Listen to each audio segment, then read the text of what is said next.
সুপ্রিয় দর্শক, আসসালামু আলাইকুম। আপনাদের সবাইকে স্বাগত জানাচ্ছি এখনকার আলোচনা। আপনাদের সঙ্গে আছি আমি সিরাজুল ইসলাম। দর্শক, আমেরিকাকে কঠিন শর্তের বেড়াজালে আবদ্ধ করে ফেলেছে ইরান। পরিষ্কার করে বলেছে, হরমুজ প্রণালী আমেরিকার জন্য তখনই খোলা হবে যখন আমেরিকা ইরানের সমস্ত শর্ত পূরণ করবে। বেশ কয়েকটি শর্ত দিয়েছে, এই শর্তগুলো পূরণ করা ছাড়া ইরান হরমুজ প্রণালী খুলবে না।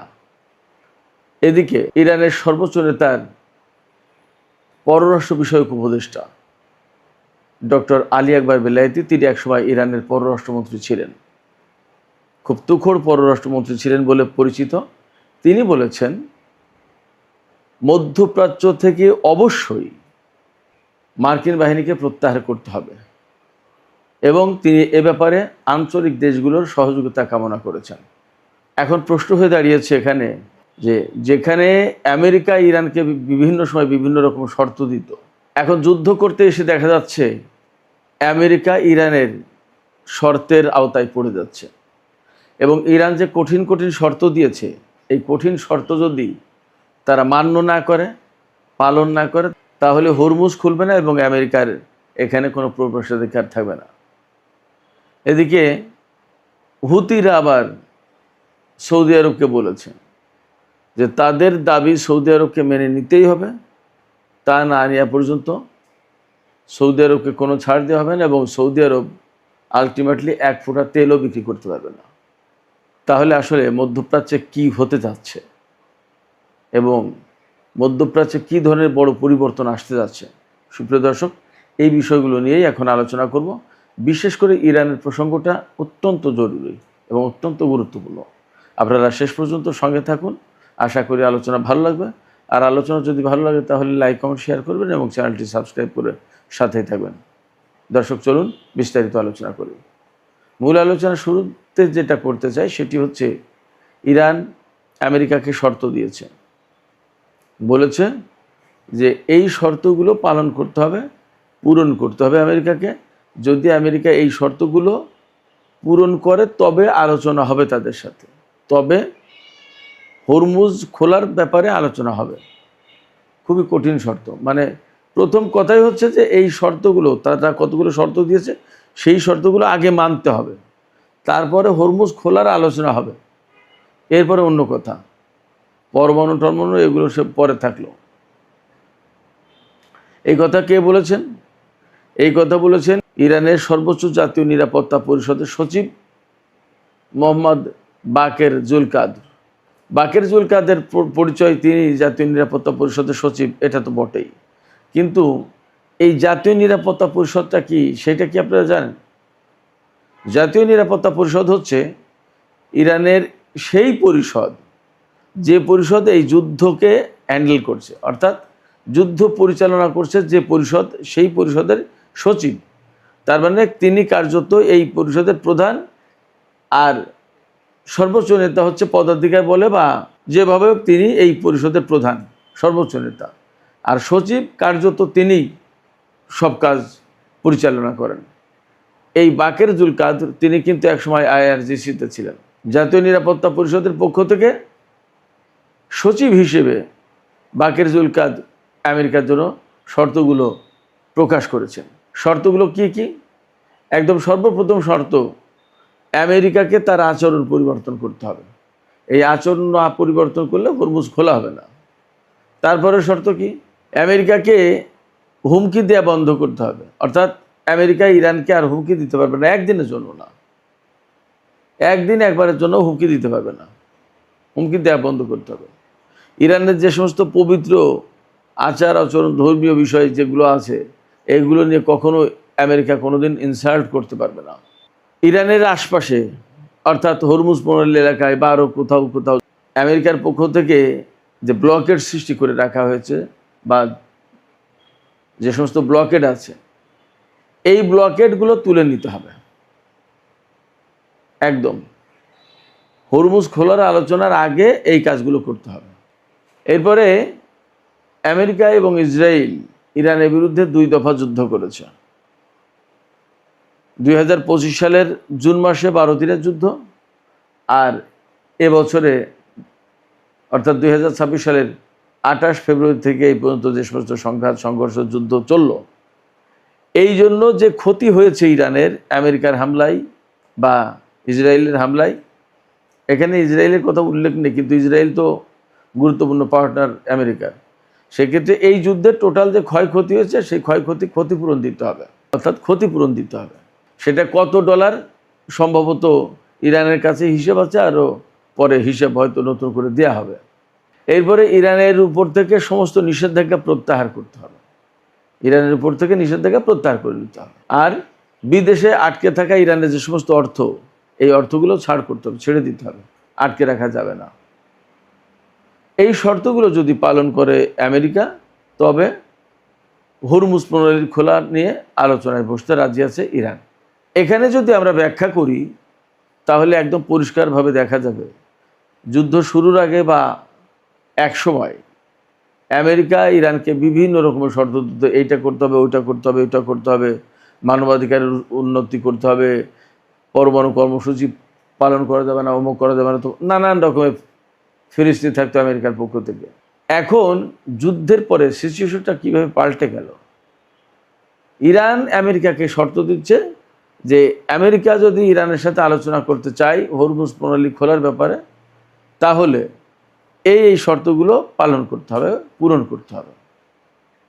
এবং এখানে সবচেয়ে বড় ব্যাপার, আমেরিকা একসময় ইরানকে বলতো তার বিহেভিয়ার চেঞ্জ করতে হবে, এখন ইরান আমেরিকাকে বলছে তার বিহেভিয়ার চেঞ্জ করতে হবে, তার আচরণ পরিবর্তন করতে হবে। আচরণ পরিবর্তন করার মানে কি?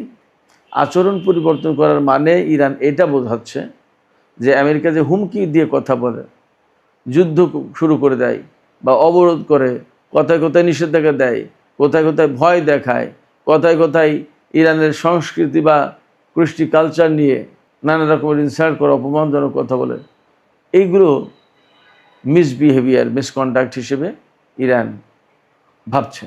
এবং সেই জন্য বলেছে যে আমেরিকাকে তার আচরণ পরিবর্তন করতে হবে। ইতিহাস রিপিট করলো নিজেকে, যে কথা ইরানকে আমেরিকা বলতো, এখন সেই কথা ইরান আমেরিকাকে বলছে। শুধু তাই না, ইরানের পক্ষ থেকে আমেরিকাকে এই কথা জানিয়ে দেওয়া হয়েছে, তাকে স্মরণ করিয়ে দেওয়া হয়েছে যে 267 বছরের ইতিহাসে আমেরিকার, এই 267 বছরের ইতিহাসে আমেরিকা 150টি দেশে ইন্টারফেয়ার করেছে, হস্তক্ষেপ করেছে, এবং এই সমস্ত দেশের রাজনৈতিক ভাগ্য বদলে দিয়েছে। অর্থাৎ এই সমস্ত জায়গায় বিভিন্ন সময় সামরিক অভ্যুত্থান ঘটিয়ে, কূ ঘটিয়ে, কেওয়াসকন্দ লাগিয়ে, নাশকতা চালিয়ে, অন্তর্ঘাতমূলক তৎপরতা চালিয়ে সরকার পরিবর্তন করে দিয়েছে, মারামারি, কেওয়াসকন্দল, বিভিন্ন রকম সংকট তৈরি করে দিয়েছে।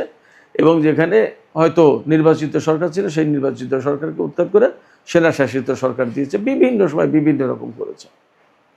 ইরানের পক্ষ থেকে আমেরিকাকে স্মরণ করে দেওয়া হচ্ছে যে তোমাদের ইতিহাস মোটমাট 267 বছরের ইতিহাস, 267 বছরের ইতিহাসে 150টি দেশে তোমরা রাজনৈতিক ভাগ্য পরিবর্তন করে দিয়েছ, সেই সমস্ত দেশে হস্তক্ষেপ করে। ইরানের 3000 বছরের বেশি ইতিহাস ঐতিহ্য, ইরান এই কাজগুলো করেনি। এদিকে ইরানের আইআরজিসির পক্ষ থেকে বলা হয়েছে যে হরমুজ প্রণালী শুধু ইরানের কাছে একটি বাণিজ্যিক রুট নয়, বরং এটি শক্তির গুরুত্বপূর্ণ উৎস। ইরানের ভৌগোলিক অবস্থানের কারণে এই শক্তির উৎসকে ইরান কাজে লাগাবে, ব্যবহার করবে। তার মানে হরমুজ প্রণালী তারা যে কন্ট্রোল করছে সেটা করবে। এদিকে আরেকটি খবর দিয়ে আমি ইরান আমেরিকা প্রসঙ্গটা শেষ করতে চাই। সেটি হচ্ছে আমেরিকার আর্মির যিনি চিফ অফ স্টাফ পদত্যাগ করেছেন, জেনারেল র্যান্ডি জর্জ। এই র্যান্ডি জর্জ পদত্যাগের আগে একটা কথা বলেছিলেন, সেই কথা এখন সামাজিক মাধ্যমে একদম ছয়লাভ হয়ে গেছে, ভেসে বেড়াচ্ছে ব্যাপকভাবে। সেই কথাটা হচ্ছে এই যে ডোনাল্ড ট্রাম্পের মানসিক অবস্থা নিয়ে তিনি খুবই উদ্বিগ্ন। তিনি বলেছেন যে আমি তার মানসিক স্বাস্থ্য নিয়ে, তার মানসিক অবস্থা নিয়ে আমি উদ্বিগ্ন। তিনি মানসিকভাবে সুস্থ আছেন কিনা সেটা প্রশ্ন। এই জন্য তাকে জরুরি ভিত্তিতে হাসপাতালে ভর্তি করা দরকার। একেবারে সরাসরি অভিযোগ করে বলেছেন জেনারেল র্যান্ডি জর্জ। তিনি বলেছেন যে এই ডোনাল্ড ট্রাম্পের কারণে আমেরিকার সামরিক বাহিনী ধ্বংসের মধ্যে পড়ে যাচ্ছে। তিনি ধ্বংসের দিকে টেনে নিয়ে যাচ্ছেন ইরানের সশস্ত্র বাহিনী বা সামরিক বাহিনী, যাই বলেন। তার মানে আমি একটা দুটো ভিডিওতে বলেছিলাম আপনাদের থাকার কথা মনে, যে ডোনাল্ড ট্রাম্প আরও যদি কিছুদিন বেশি ক্ষমতায় থাকেন তাহলে আমেরিকার মানে সর্বনাশ যা হওয়ার তা পুরোটাই হয়ে যাবে, এবং সম্ভবত তাকে দিয়ে আমেরিকাকে ধ্বংস করে দেওয়ার জন্য মিস্টার পুতিন যথেষ্ট ভূমিকা রেখেছেন। এবং বলা হয় যে ডোনাল্ড ট্রাম্পকে ক্ষমতা আনার ব্যাপারে পুতিনের হাত ছিল, তিনি অনেক কিছু রোল প্লে করেছিলেন। ব্যাপারটা তো যদি তাই হয় তাহলে পুতিনের একটা মিশন আছে যে আমেরিকার শক্তি খর্ব করে দিয়ে এককেন্দ্রিক বিশ্ব ব্যবস্থার পরিবর্তে বহুকেন্দ্রিক বিশ্ব ব্যবস্থা গড়ে তুলবেন। তা ডোনাল্ড ট্রাম্পের মতো একজন মানুষ হলে সেই কাজটা সহজ হয়। তিনি প্রথমবার ক্ষমতায় এসেছিলেন, মাঝখানে জো বাইডেন, পরে আবার তিনি ক্ষমতায় এসেছেন এবং এখন পুরো দস্তুর যুদ্ধ করছে, এবং তারই জেনারেলরা বলছে যে আমেরিকার সামরিক বাহিনীকে ধ্বংস করে দেওয়ার জন্য ডোনাল্ড ট্রাম্প ধ্বংসের দিকে টেনে নিয়ে যাচ্ছে। অতএব আমার কথা মনে হয় সঠিকই ছিল। যাই হোক দর্শক, আমি হুতিদের প্রসঙ্গ একটু আলোচনা করে শেষ করব। ইয়েমেনের হুতিদের সামরিক বাহিনী যেটা, তার মুখপাত্র ব্রিগেডিয়ার জেনারেল ইয়াহিয়া সারি তিনি বলেছেন সামরিক বাহিনীর পক্ষ থেকে বা ইয়েমেন গভর্নমেন্টের পক্ষ থেকে, হুতি সমর্থিত গভর্নমেন্ট যেটা, তাদের পক্ষ থেকে, যে সৌদি আরব যদি ইয়েমেনের দাবি মেনে নেয়, অর্থাৎ হুতি সমর্থিত সরকারের দাবি মেনে নেয়, তবেই শুধুমাত্র তারা তেল রপ্তানি করতে পারবে, তাছাড়া এক ফোঁটা তেলও রপ্তানি করতে পারবে না। দাবিটা কি?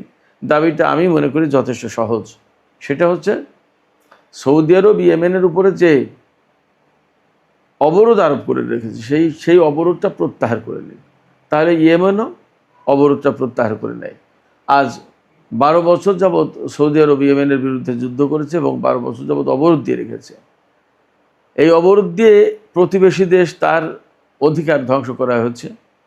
ভ্রাতৃপ্রতি মুসলিম দেশ, প্রতিবেশী দেশ, কত অধিকারী তার ছিল সৌদি আরবের কাছে, কোনো কিছুই তার থাকছে না। সবচেয়ে বড় কথা, 2021 সালে সৌদি আরব এবং ইয়েমেনের মধ্যে যুদ্ধবিরতি হয়েছে।